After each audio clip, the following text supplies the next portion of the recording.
Good morning from Colonial Williamsburg.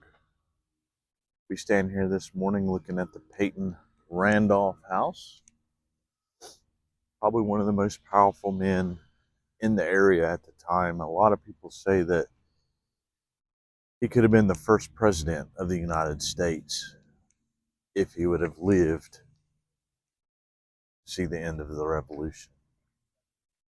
When I think about this house, I think about two different quests for freedom. Peyton Randolph was a part of the rebellion. He was part of those that gathered and conspired against the king to try and become a free and independent nation.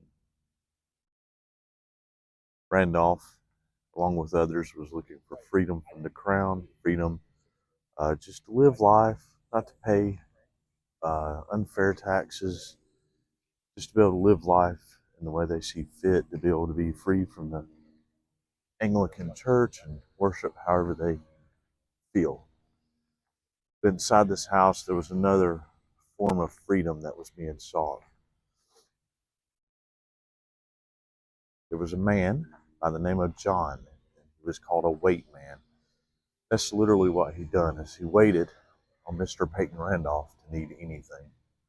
See, during these meals and these entertaining sessions, when they would be in there discussing freedom and seeking freedom and warring for freedom, you had John, his enslaved servant there, his wait man, who longed after just freedom to belong to himself, freedom to just live an existence that he wanted to live, go where he wants without having to have papers and proof of what he's doing, to worship the way he wants, to do what he wants for a living, to just work and actually get paid for it. You see two different views of freedom. They do know that Mr. John eventually ran away from the Peyton Randolph house. And what happened to him from there was just, it was lost to history. They don't know if he was caught. They don't know if maybe he went somewhere else and lived by a different name. They don't know what happened to him at all. That was the last they heard of him. So as we walk around, there's a huge backyard here where all the enslaved would have worked. There's kitchens, there's laundry, and just the farmers, everything that they would need on this property. 27 enslaved human beings lived here. Most of them slept where they worked. So if they were a cook, they would sleep in the kitchen. If they were a laundress, they would sleep in the laundry room. They tended the animals, they would be out back in one of the barns.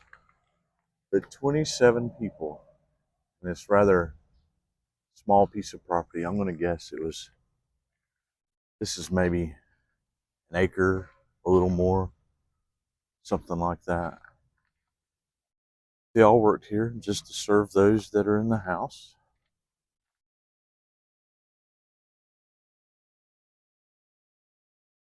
I imagine them being here every day, wishing they could leave and search for freedom.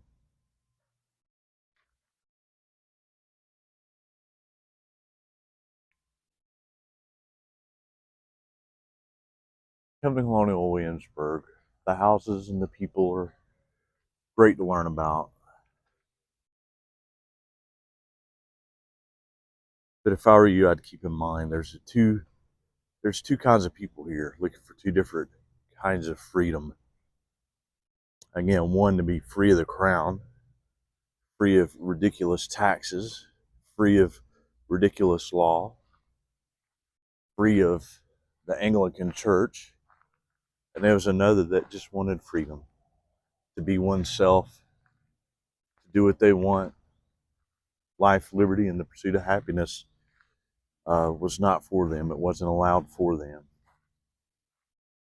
So, if you come out to Colonial Williamsburg and you roam the streets, keep those two in mind. Two very different stories being told on every single property.